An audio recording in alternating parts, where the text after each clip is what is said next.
The next question is from Muhammad Farooq from Chittagong, Bangladesh. Some of my Muslim brothers complain about you that you prove Quran is true by science. As a result, it is understood that Quran has less status than science, and science seems to distinguish between the truth and falsehood. What is your opinion? The comment made by the brother that when I try and prove Quran with the help of science, I am trying to prove that science is more superior to Quran, and that is totally false. If any of you hear my video cassettes on Quran modern science, they'll come to know that I am comparing our yardstick, the yardstick of the Muslims, that is the Quran, with the yardstick of the non-Muslim, which is science. And I said that Quran is the last and final revelation of Allah subhanahu wa ta'ala, which was revealed to the last and final messenger, Prophet Muhammad, peace be upon him. And in every age, the Quran has proved itself to be the word of God. Previously was the age of miracles, and Quran is the miracle of miracles. Then came the age of literature and poetry. Alhamdulillah, Muslim and non-Muslim Arabic scholars alike, they acclaim the Quran to be the best Arabic literature available on the face of the earth. But today is not the age of literature and poetry. Today is the age of science and technology. And if you compare Quran with modern science, you will come to know that Quran is far superior. When I'm comparing Quran with modern science, I'm telling what science has come to know recently, 30 years back, 40 years back, 50 years back, 100 years back. Quran has mentioned 1400 years ago. For example, Quran mentions the creation of the universe. In Surah Anbiya, chapter number 21, verse number 30.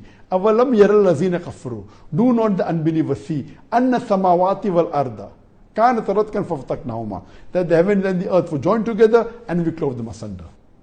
This is similar to the Big Bang. And the Big Bang says that our universe was one primary nebula.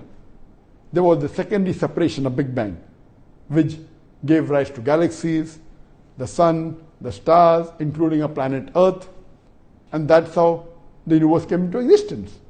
This was first described in 1973 by a couple of scientists, for which they got a Nobel Prize. That is hardly 47 years back, 50 years back.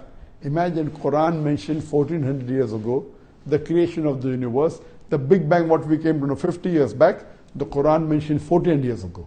So when I'm comparing the yardstick of the atheist, of the unbeliever, of the non-Muslim, that is science, with our yardstick, the Quran, I say Quran is not a book of science, S-C-I-E-N-C-E, but it's a book of science.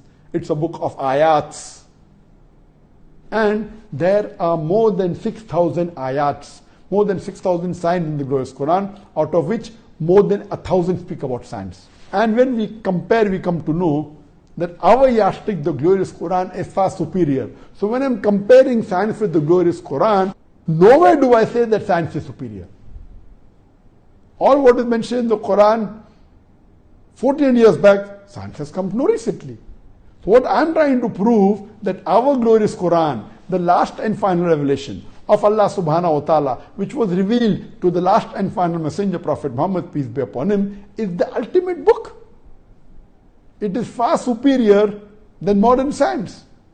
So if you hear my lecture correctly and with attention, you will come to know I'm uplifting the status of the Quran far superior to the status of science. In no way am I saying that science is more superior than the Quran.